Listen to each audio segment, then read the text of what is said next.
Hello भाई लोग, मैं हूं भवानी सिंह और मैं आप सभी का स्वागत करता हूं मेरे इस YouTube channel Bhavani Singh general studies पर। तो सबसे पहले मैं आप सभी को नए साल की शुभकामनाएं देता हूं and I hope this new year brings new opportunities in your life. तो भाई लोग, आज हम कवर करेंगे हमारी इस वीडियो में different names of Indian coasts. ये हमारी इंडियन ज्योग्राफी की प्लेलिस्ट की 6th वीडियो है and for complete understanding of this chapter please go through our previous videos as well. Before we start, आप हमारे ऑनलाइन और ऑफलाइन कोर्सेज की details यहाँ स्क्रीन पर देख सकते हैं और आप में से जो भी लोग इन कोर्सेज में एनरोल होने के लिए इंटरेस्टेड हैं, आप मुझे स्क्रीन पर दिए हुए नंबर पर डायरेक्टली कांटेक्ट कर सकते हैं। तो भाई लोग, स्टार्ट करते हैं हमारा topic, different names of Indian coasts. तो भाई लोग, जब भी हम इंडियन कोस्ट्स को पढ़ते हैं तो हमें इंडियन कोस्टल बाउंड्री और कोस्टल स्टेट्स की नॉलेज होना बहुत जरूरी है। हम ऑलरेडी प्रीवियस वीडियोस में इन सबको डिटेल में डिस्कस कर चुके हैं और यहाँ पर मैं क्विकली आपको रिवाइज करवा देता हूँ कि इंडियन कोस्ट लाइन कितनी लंबी है, कहाँ से स्टार्ट होती है, कहाँ पर खत्म होती है, और उसके बाद कौन कौन से कोस्टल स्टेट्स हैं और कौन कौन सी कोस्टल यूटीज हैं। तो भाई लोग, अगर बात करें इंडियन कोस्ट लाइन की लेंथ की, तो देखिए गुजरात से ये शुरू होती है और गुजरात से होते हुए ये जाती है महाराष्ट्र, गोवा, देन कर्नाटका, केरल होते हुए तमिलनाडु, उसके बाद आंध्र प्रदेश, उसके बाद ओडिशा और वेस्ट बंगाल तक। तो गुजरात से लेकर वेस्ट बंगाल तक हमारी ये कोस्ट लाइन है और ये जो कोस्ट लाइन मैंने मार्क की है, ये इंडिया के मेन लैंड की कोस्ट लाइन है। ये मेन लैंड कोस्ट लाइन है और इसकी लेंथ है भाई लोग 6100 किलोमीटर्स अप्रोक्सीमेटली। पर हमारे पास सिर्फ इतनी कोस्ट लाइन नहीं है, मैं ऑलरेडी आपको बता चुका हूं।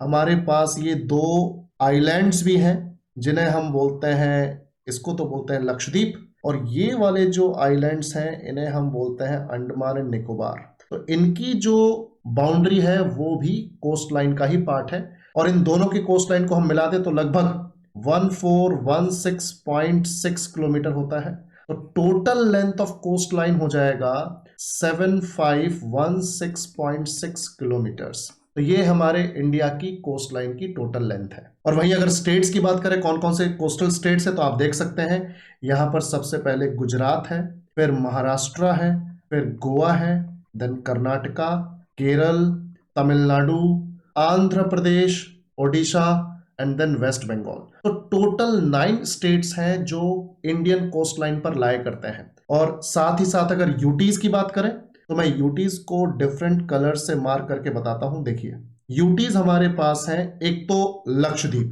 इधर अंडमान एंड निकोबार आइलैंड्स, यहां पर है Daman and Diu and Dadra and Nagar Haveli, तो ये तो एक ही है। और उसके बाद ये हो गई पुडुचेरी।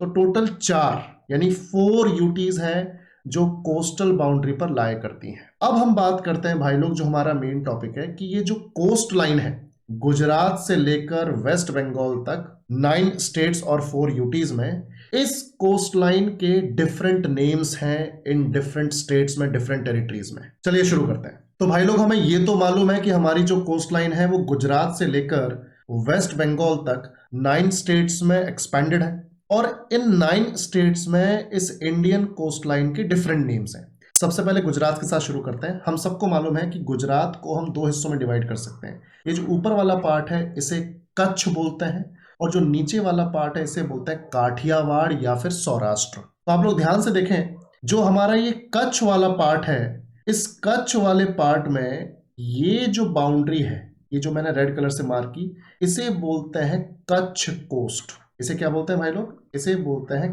कच्छ कोस्ट। और जो कच्छ के अलावा काठियावाड़ वाला जो कोस्ट है, इसे बोलते हैं भाई लोग काठियावाड़ कोस्ट या फिर सौराष्ट्र कोस्ट। तो आप इसे काठियावाड़ कोस्ट कहो या फिर सौराष्ट्र कोस्ट कहो। पर कलेक्टिवली अगर हम देखें तो पूरे गुजरात के कोस्ट को गुजरात कोस्ट भी कहा जाता है भाई लोग। इन दोनों को अगर मिला के हम देखें तो इन्हें गुजरात कोस्ट के नाम से भी जाना जाता है। तो इंडिविजुअली आप कच्छ कोस्ट और काठियावाड़ कोस्ट बोल सकते हो या सौराष्ट्र कोस्ट बोल सकते हो, पर कलेक्टिवली ये गुजरात कोस्ट है। फिर हम बात करते हैं हमारे अगले स्टेट महाराष्ट्र की। तो महाराष्ट्र और गोवा का जो कोस्ट है भाई लोग, ध्यान से देखें, महाराष्ट्र और गोवा का जो कोस्ट है, जैसे ये वाली जो टेरिटरी है ये है महाराष्ट्र की, और फिर नीचे है ये गोवा।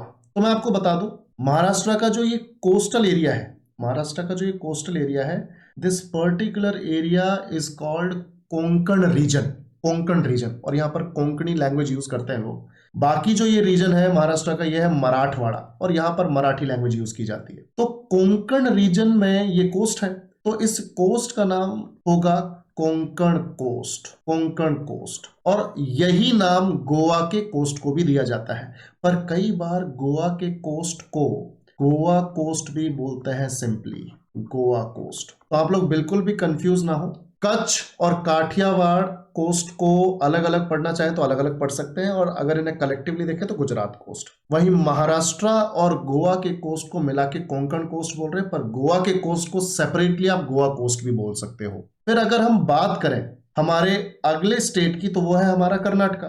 तो कर्नाटका का जो कोस्ट है उसे भाई लोग हम लोग बोलते हैं, स्पेसिफिकली अगर मैं बात करूं तो कन्नड़ कोस्ट बोलते हैं भाई लोग, क्योंकि आप सबको मालूम है कि कन्नड़ लैंग्वेज का इस्तेमाल होता है कर्नाटका में, तो उस लैंग्वेज के नाम पर ही है ये कन्नड़ कोस्ट। हालांकि हमारे कई सारे जो जियोलॉजिस्ट्स हैं वो इस कन्नड़ कोस्ट को भी केरल के मालाबार कोस्ट के साथ अटैच कर देते हैं, तो हम कई बार कर्नाटक और केरल के कोस्ट को मिलाकर मालाबार कोस्ट भी बोल देते हैं। देखिए, कंफ्यूज होने की जरूरत नहीं है, जो भी बेस्ट ऑप्शन होगा आपके एग्जाम में, आपको उस हिसाब से क्वेश्चन को अटेम्प्ट करना होगा। इसलिए हम सारे के सारे कोस्ट्स के डिफरेंट नेम्स को देख रहे हैं यहाँ पर।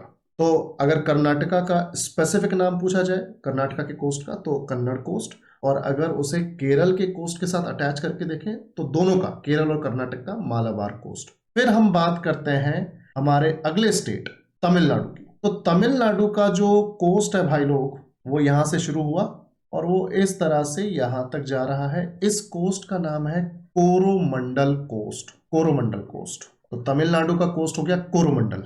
और फिर जब हम आंध्र प्रदेश की बात करते हैं, तो आंध्र प्रदेश के कोस्ट को भाई लोग दो नाम दिए गए हैं। देखिए ध्यान से, आंध्र प्रदेश का जो कोस्ट है, जो ये वाला पार्ट है, इतना पार्ट आंध्र प्रदेश का, इसे तो बोलते हैं रायलसीमा कोस्ट, रायलसीमा कोस्ट, क्योंकि ये रायलसीमा रीजन की बाउंड्री है। आंध्र प्रदेश में रायलसीमा रीजन की, ये रायलसीमा रीजन है, रायलसीमा रीजन की बाउंड्री है, तो रायलसीमा कोस्ट बोल रहे हैं। वहीं जो आंध्र प्रदेश का ऊपर वाला हिस्सा है, ये जो ऊपर वाला हिस्सा है, इसे बोला जाता है नदन सरकार कोस्ट, नदन सरकार कोस्ट, नदन सरकार कोस्ट। तो आंध्र प्रदेश के कोस्ट के दो नाम है, नीचे वाला जो छोटा सा एरिया है ये रायलसीमा, और जो बाकी एरिया है वो नदन सरकार। वहीं ओडिशा के कोस्ट को बोला जाता है भाई लोग, ओडिशा के कोस्ट को बोला जाता है उत्कल कोस्ट, उत्कल कोस्ट, और एंशियंट नाम है ओडिशा का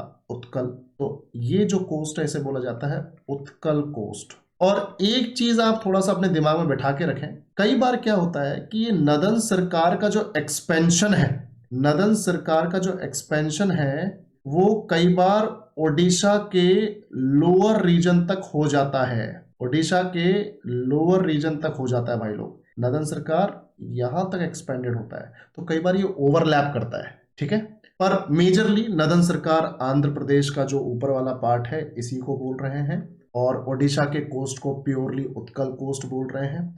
और वेस्ट बंगाल का जो कोस्ट है वो वैसे भी सुंदरवन डेल्टा का पार्ट है, तो उसे आप उत्कल कोस्ट में ही शामिल कर सकते हैं। तो अब हमें यहाँ मोटा मोटी तौर पर ये पता चल गया है कि भाई गुजरात के कच्छ रीजन का जो कोस्ट है उसे तो हम बोल रहे हैं कच्छ कोस्ट, काठियावाड़ का जो कोस्ट है उसे बोल रहे हैं काठियावाड़ या सौराष्ट्र कोस्ट, दोनों को मिला के गुजरात कोस्ट बोल सकते हैं। महाराष्ट्र और गोवा का अगर कलेक्टिवली नाम दे कोस्ट का तो कोंकण कोस्ट, पर गोवा को स्पेसिफिकली गोवा कोस्ट भी बोल सकते हैं। कर्नाटक का स्पेसिफिक नाम, कर्नाटक के कोस्ट के स्पेसिफिक नाम कन्नड़ कोस्ट, पर जब हम केरल के कोस्ट के साथ उसे पढ़ते हैं तो केरल का तो मालाबार कोस्ट है, और केरल के कोस्ट के साथ कर्नाटक के कोस्ट को मालाबार कोस्ट ही पढ़ा जाता है। फिर तमिलनाडु का स्पेसिफिकली कोरोमंडल कोस्ट है।